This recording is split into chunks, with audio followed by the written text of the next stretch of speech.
We now begin our Exploring Concepts of Karma worship service. You will all be muted as we hear our music director, David Chapman, play Instant Karma by John Lennon.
You're muted, Tricia.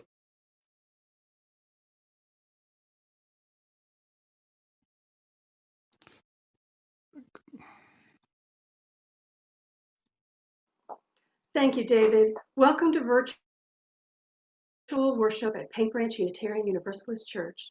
I am Tricia Most, one of the worship associates who plans services in collaboration with Reverend Rachel Christensen. I'm happy you chose to be here this morning as we explore concepts of karma. This service topic was chosen by Ebony Contreras, who had the winning bid in the spring auction. If you're using Zoom this morning, please run your cursor around the perimeter of your screen to find the microphone icon and be sure to remain muted throughout the service so we can all hear the speakers and David's piano clearly. By moving your cursor around the edges of your screen, you may also find the option for switching between gallery view and speaker view. Clicking on the bubble icon opens up the chat screen where you can read timely messages during the service from our assistant church administrator, Phil Brown. Right now, I invite you to type into chat how many people are viewing from your screen. Please type 1 if it's just you. Later in the service, you will be invited to use the chat feature to post your joys and sorrows. If you are new to worshiping here, please post your name and contact information in chat so we can contact you later, since we cannot greet you in physical space as we normally would after a worship service. If you have the option of staying on, you will have the option of staying on Zoom to join a small chat group or to stay in a larger meeting with Ebony Contreras to discuss the worship service. This is our way of having a virtual coffee time together after the service.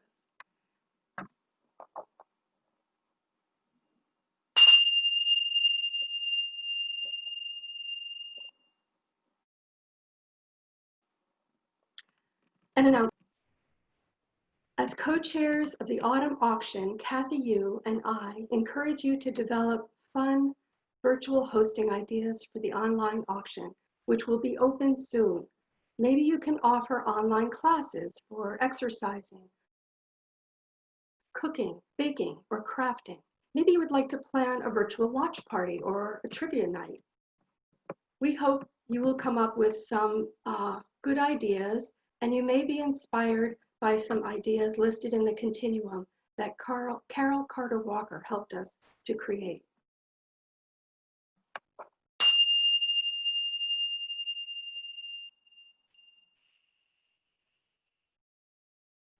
Now, Ebony Contreras, Paint Branch Trustee, will lead the invocation.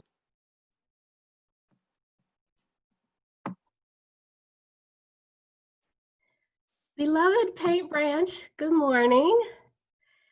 Here we are, gathered for worship. Let's center ourselves in community as we open our hearts to what some call karma.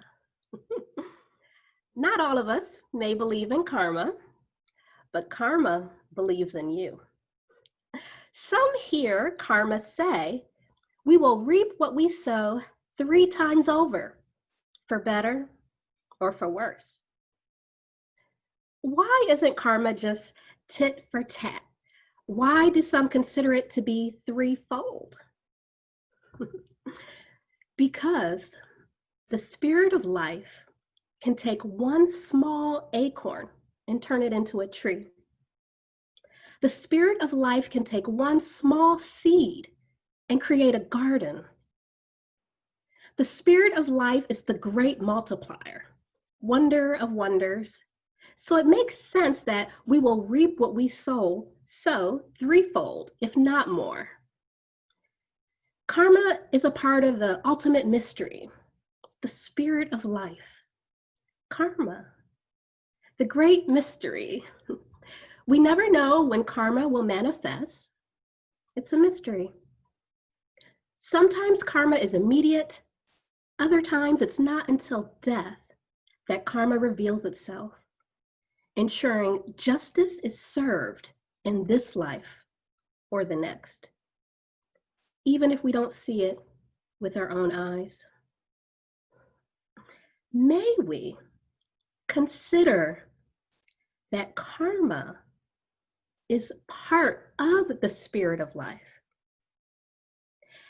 As in the Christian tradition has the Father, the Son, and the Holy Ghost, maybe the spirit of life has gratitude, karma, and love. Gratitude is her essence.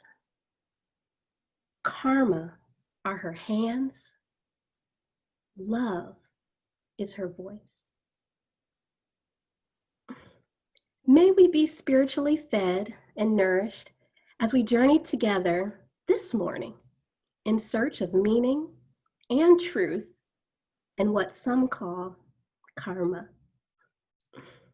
Amen. Blessed be. Elizabeth Porter, Worship Associate, will now light our chalice.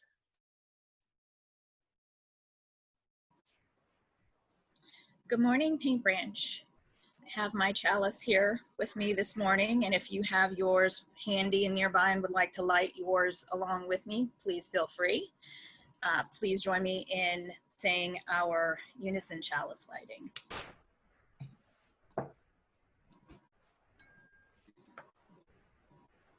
We light the chalice to celebrate Unitarian Universalism.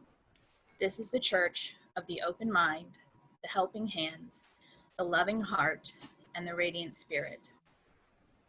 Encendamos este caliz para celebrar el Unitarismo Universalismo. Esta es la iglesia de la mente abierta, de las manos amigas, del amor, del corazón y del espíritu radiante. Thank you.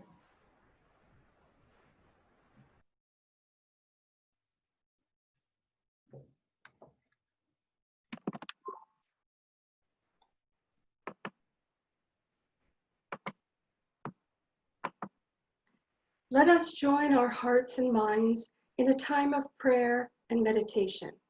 As we gather in community, we carry with us our pain and our joy. Sometimes sharing these joys and sorrows in community can help. You are now welcome to share your written joys and sorrows by typing them into the chat bar. While you use the chat bar, we will hear Buddhism songs by Dharani.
May we hold these joys and sorrows and one another in love and kindness as we strive to provide each other with a sense of comfort and strength, courage and hope as we face the challenges of this time. Inspired by our Unitarian Universalist principles, we strive to develop more responsible, just, loving, and inclusive ways of being together and living on this planet. Now we will hear Clark Ritz talk about karma and the internet.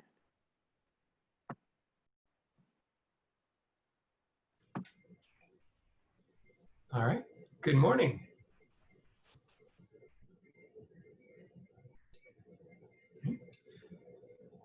So today's service is about karma. Put simply, what goes around comes around. This idea that people's actions have consequences. If you do good things will happen to you. And if you do bad things will happen to you. So I'm going to share some stories, my own thoughts on this, and why I think we all need to be especially careful today, the internet. So now, I personally don't believe in any gods or reincarnation, and I don't think there's anything keeping track of the good and bad we do. The karma that I believe in is the sort of community karma that we humans are to one another. And a point I want to get across is the internet makes this community karma really fast and really powerful today.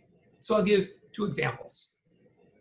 A few years ago, Ebony Williams was waiting tables in a busy restaurant in Texas, and she stopped to take a moment and help an older customer cut up his food, even though it was busy, and stopping slowed her down. Well, another stranger across the restaurant thought this was very kind of Ebony. So the other stranger snapped a picture and put it online. The picture went viral on the internet, meaning that it spread around and a lot of people saw it. It became so popular that her town declared March 8th, 2018 Ebony Williams Day, and a university gave her a scholarship. So there we have a story of a kind act being rewarded, and there are other stories like this. And I can think of another story on the other side of that coin. A woman named Amy was in a park with her dog. She was actually breaking the rules because her dog was supposed to be on a leash. And a man birdwatching in the park, Christian, asked her to put the dog on a leash. She did not want to, and the conversation ended up with Amy calling the police to say that Christian was threatening her. He wasn't, and he was making a video that showed that he wasn't.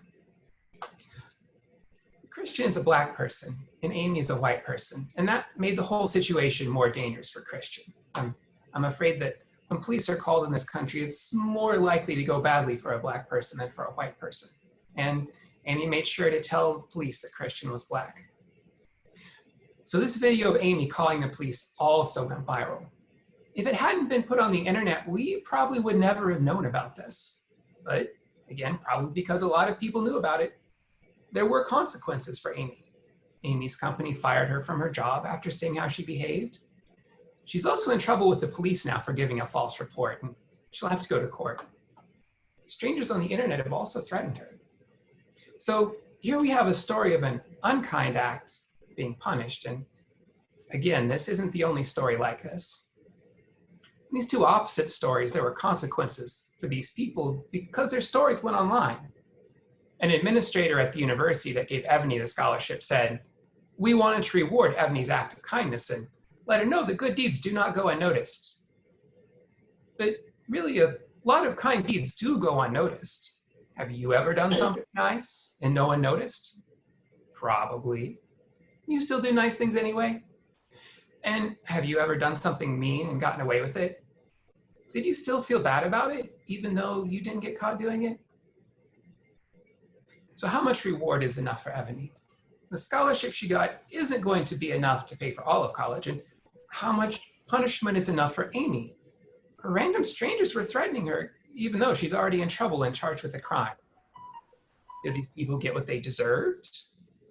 Should we even get what we deserve? I'll be honest, I don't know the answers to those questions, but I do want you to think about how you respond to stories like these when you see them on the internet. Maybe some of my young friends aren't online yet, but as you do get phones and Facebook or Twitter or some other tools and have more and more of a voice in the wide world, I hope you'll think about how you're reacting to stories and what you share.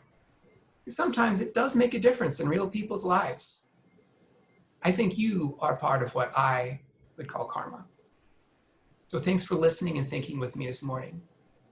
And now Susanna Schiller is going to share with us. Good morning, Suzanne. Good morning. What is karma, and where did the concept originate? Karma is an important concept in many Eastern religions. It has developed and evolved over centuries in Hinduism, Buddhism, Jainism, Sikhism, Shinto, and Taoism. Though its specifics are different depending on the religion, karma generally denotes the cycle of cause and effect. Each action a person takes will affect him or her at some time in the future. Karma embraces both past and present deeds. Hence, in one sense, we are the result of what we were. We will be the result of what we are.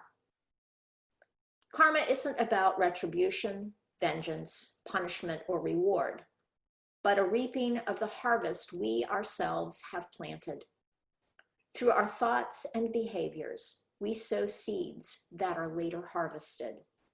The effect of karma doesn't need to be immediate. It could be sometime in the future, or even in a future life.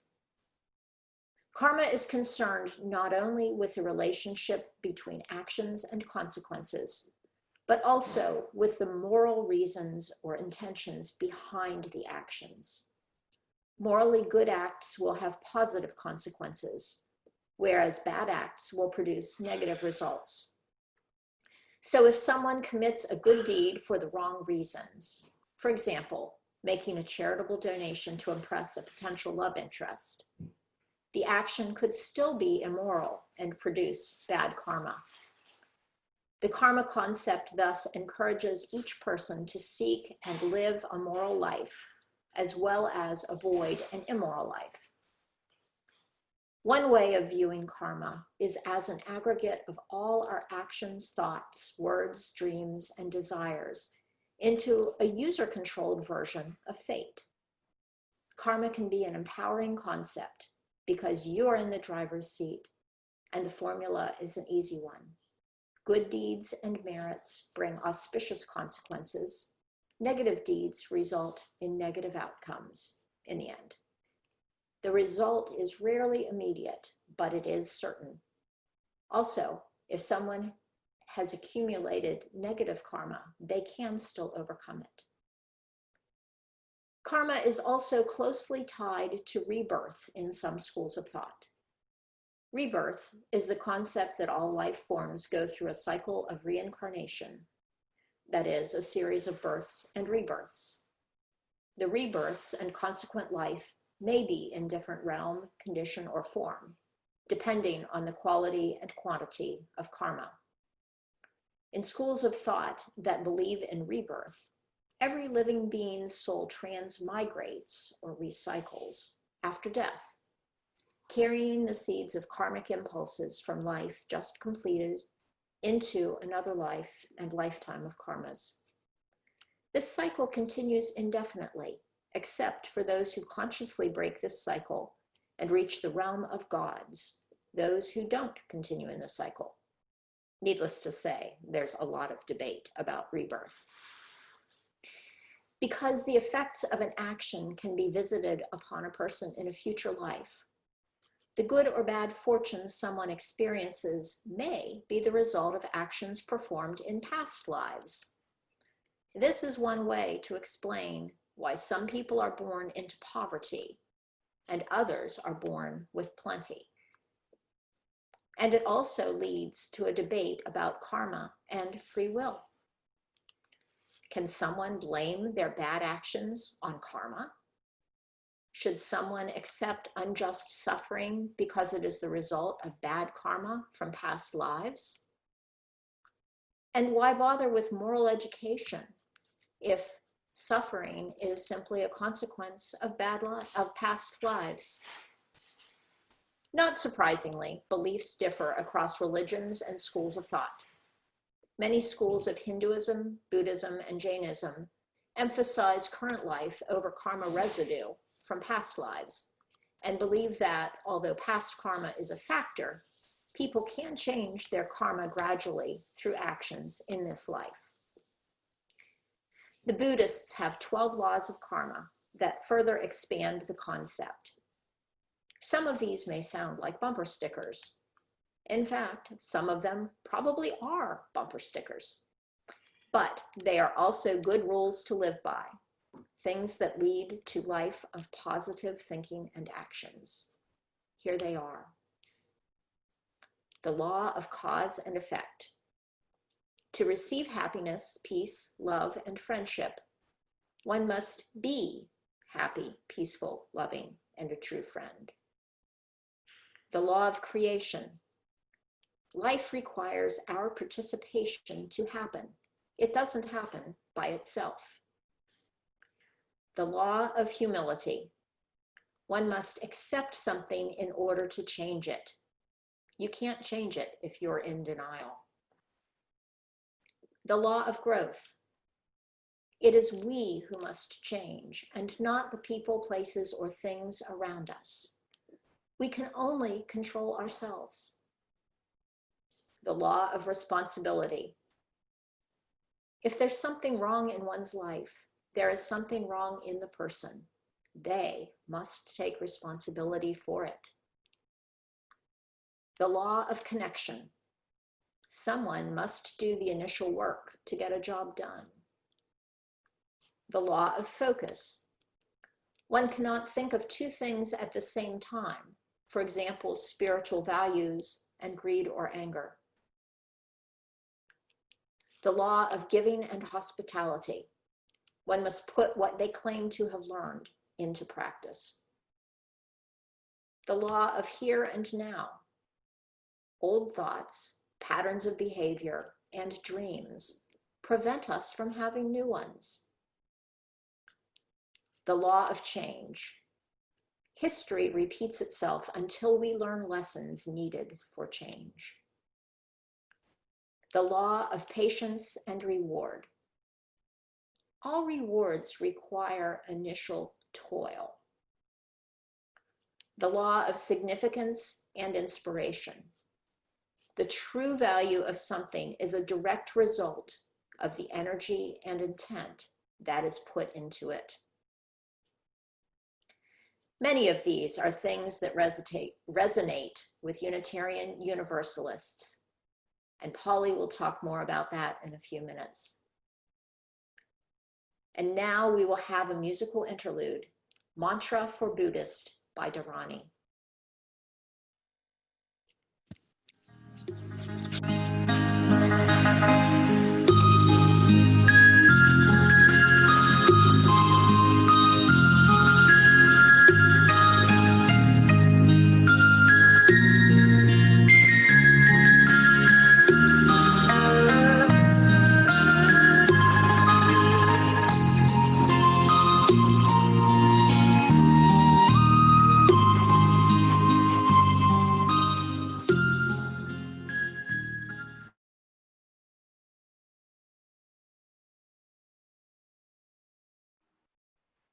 Of the writing prompts that Ebony Contreras provided for her winning auction service about karma, I will address karma and our treatment of the natural environment. I will consider more contemporary interpretations of a few of the 12 laws of karma that Susanna Schiller mentioned.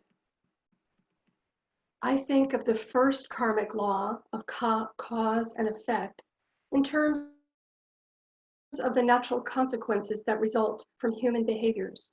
Bad karma in relation to Earth begins with the attitude that humans can exploit nature as they wish. Since the Industrial Revolution, carbon dioxide emissions have doubled due to humans burning coal, oil, and gas. The comforts of temperature-controlled buildings and the popular privilege of driving, sometimes alone in a passenger vehicle designed to carry as many as 8 people, come with the consequence of adding carbon dioxide to the environment, which has deleterious effect on the natural world. Increasing carbon dioxide emissions combined with deforestation around the globe is significant because the Earth's rainforests serve the necessary function of converting carbon dioxide into life-sustaining oxygen. Forests return water vapor back into the atmosphere, keeping the soil moist by blocking the sun, produce oxygen, and absorb carbon dioxide. That is the way our ecosystem is supposed to maintain the health of our planet. Instead, our rainforests are destroyed, creating a destructive imbalance. Clearing away wide areas of trees occurs for the purpose of increasing land for growing crops and to increase pasture spaces for cattle breeding and beef production. Eating beef has a consequence for the health of the earth. Deforestation is a major cause of carbon release in the atmosphere. Clear-cutting forests is the most common and economically profitable method of logging and results in the loss of topsoil. Clearing forests may be done because of increasing industrialization, expanding urbanization, for mining, for oil extraction, for infrastructure development, to use the timber for construction materials, and for creating commodities such as flooring and furniture, among other things. Consumer need for these commodities is related to another human behavior with consequences for the natural environment. Overpopulation. The demand for wood and arable land through unsustainable logging, like clear cutting, has reduced the world's rainforests by half. Instead of clear cutting forests, making room for cattle and agriculture is accomplished more quickly using fires that burn oxygen and release carbon dioxide, thereby further contributing to greenhouse gas emissions. Carbon dioxide is the longest lasting of the gases that contribute to the greenhouse effect, which traps heat close to the Earth's surface. With increasing amounts of carbon dioxide in the atmosphere, the average temperature around the world is increasing, with the most dramatic increases occurring during the past 3 decades. This is why climate change is also called global warming. This brings me to karmic law number 3, humility. One must accept something in order to change it. The science that points to the reality that human behaviors and choices have resulted in heating up the earth has been met with so much animosity and rejection that global warming was relabeled climate change. Now people are seeing that as Earth's land surface temperatures increase, so do wildfires and wildfire seasons. Deserts are expanding. Widespread weather patterns are changing, resulting in extreme weather events such as heat waves, more intense storms, flooding, and droughts.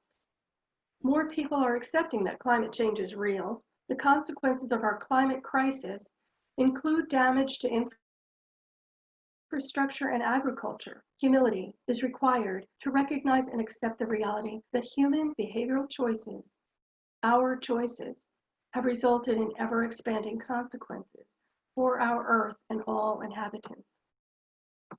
The greatest extremes in surface temperature are occurring in the Arctic, where glaciers are retreating, which will contribute to rising sea levels from melting ice sheets. The oceans are absorbing carbon dioxide from the atmosphere. This increasing acidity has harmful consequences for marine life by depressing metabolic rates and immune responses. Acidification of our oceans is the cause of coral bleaching. So how can the bad karma of all these human behaviors be addressed? This brings to mind karma law number 4, growth and change. Mitigation efforts include developing and using low carbon energy technologies.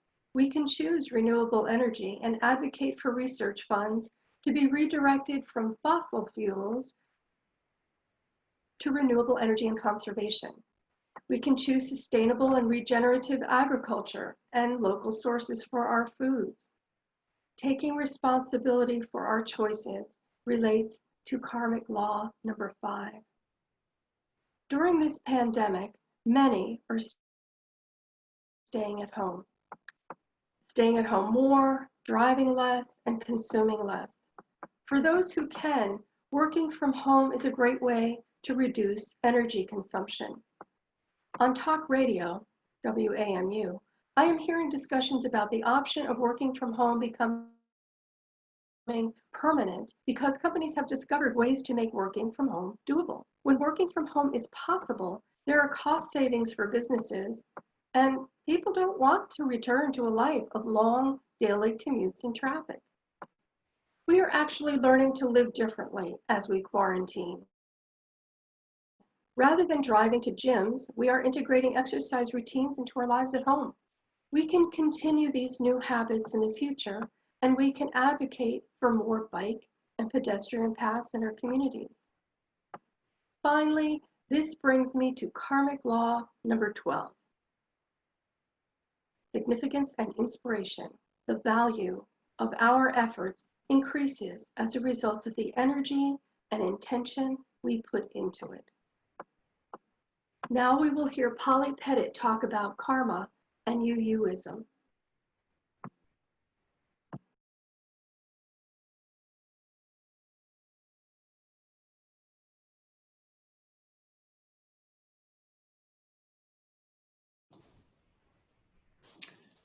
Among Unitarian Universalists, there's a strong presence of Eastern religious beliefs that include karma. Although our 6 sources explicitly name Jewish and Christian teachings and do not mention Eastern religions, our 3rd source is wisdom from the world's religions, which inspires us in our ethical and spiritual life. In recent years, Eastern teachings, especially Buddhist practices and meditation, have become commonplace in UU congregations. There are 3 types of Hindu Unitarians. The first one was founded in Madras in 1795. Going back to the 3rd century, Origen, a Christian scholar looked to by Universalists, was an early advocate of reincarnation. Universalist preacher Hosea Ballou said that virtue is its own reward because a truly benevolent act is repaid by the consciousness of having done it. Unitarian Ralph Waldo Emerson called that compensation. He wrote, "Shallow men believe in luck or in circumstance. Strong men believe in cause and effect." Unitarian Elizabeth Palmer Peabody translated the first Buddhist text into English. Whether they had a name for the ancient concept of karma is unknown. Karma is an action with a consequence. It depends on a time frame with a future. Hindus believe that our actions in one life can have consequences in another life when our physical body dies. This means that there is a separate, distinct entity outside the body that can make this flight into the future, into another person of higher or lower life circumstances, or even into an animal. We will start over in this new form with the chance to improve on our good deeds. In Buddhism, our consciousness can be reborn in one of 6 realms, some good and others rather scary. The kind of rebirth we have in the next life is determined by the intention or the motivation behind the actions that we have taken. Now, for many Unitarian Universalists, the idea of any form of life after our earthly experience is problematic. In fact, for many, the concept of future rewards and punishments may be what drove us away from more creedal religions that we fled. Many of us believe that our relationships, commitments, and life's work here on earth are enough. But within Unitarian Universalism, many Buddhists have found a home. Many congregations have Buddhist meditation groups. There are over 100 local UU Buddhist monastic orders. There are other parallel concepts between UUs and karma, in addition to our 7th principle that Tricia discussed. The 10th law of karma is the law of change. History repeats itself unless changed. History will continue along an unconstructive path until positive energies direct it elsewhere. Believing in karma is to seek justice, that on the great cosmic balance sheet, when every debt will be paid and every merit will be rewarded. That requires individual intention and action. Our second UU principle says that we strive for justice, equity, and compassion in human relations. We are constantly in a struggle to set right the wrongs of our past and our present. It is an act essential to being a UU. It requires individual intention, resilience, and the hope that we will make a difference now, but surely in the future. A future that we may or may not see in our lifetimes, but through a karmic lens, that future reward is out there. Our fourth principle is a free and responsible search for truth and meaning. We do not demand adherence to a particular creed, but we do take seriously the right and responsibility to seek and question. This may or may not be the same thing as a Buddhist mindfulness intention towards enlightenment, but they seem comfortably compatible. We believe in the worth and dignity of every human being, that compassion and kindness intrinsically make the world a better place. Perhaps some of us believe that we will see positive consequences in the future or in a future life. Whether or not we believe in an inevitable cycle of cause and effect, action and consequence, whether we believe that we reap what we have sown on this earth and then it is finished, or that we believe that seeing the rewards of our positive actions might have to wait for a future life, we UUs share the intention of kindness, compassion, and justice with many religions believing in karma.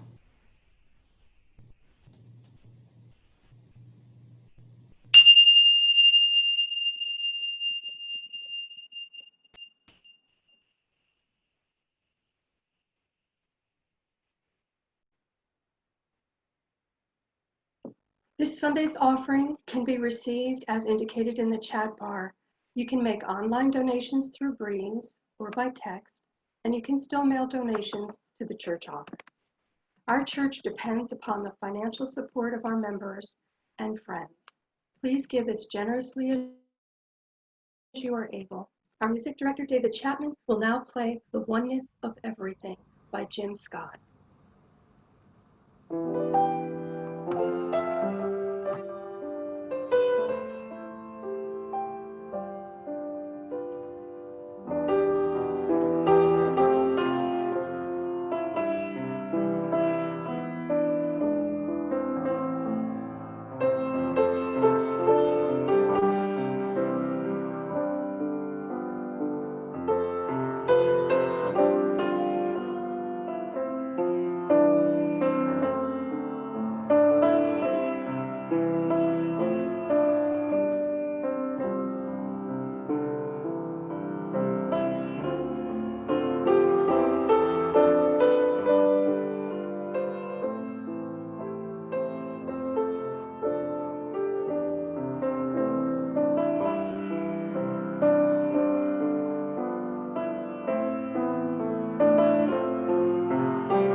Thank you, David.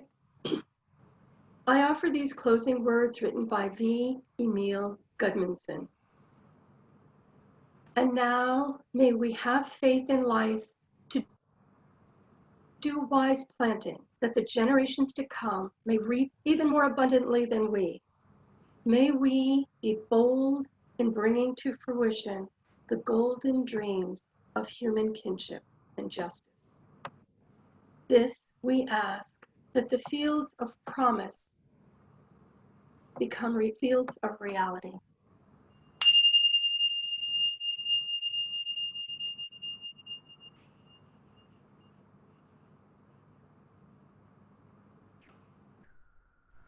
Now David will play Fuente d'Amor, Spirit of Life by Carolyn McDade. Philip Brown will display the lyrics for us as we sing first in Spanish and then in English.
We'll now extinguish our chalice. Shortly, you will receive an invitation to join our breakout rooms. If you want to go to a breakout room, you can accept that invitation. If you want to stay in this room to continue the conversation about karma with Ebony, you just decline that invitation and you can stay in this room. Thank you everyone for joining us this morning, and thank you Ebony for giving us such a wonderful topic to discuss.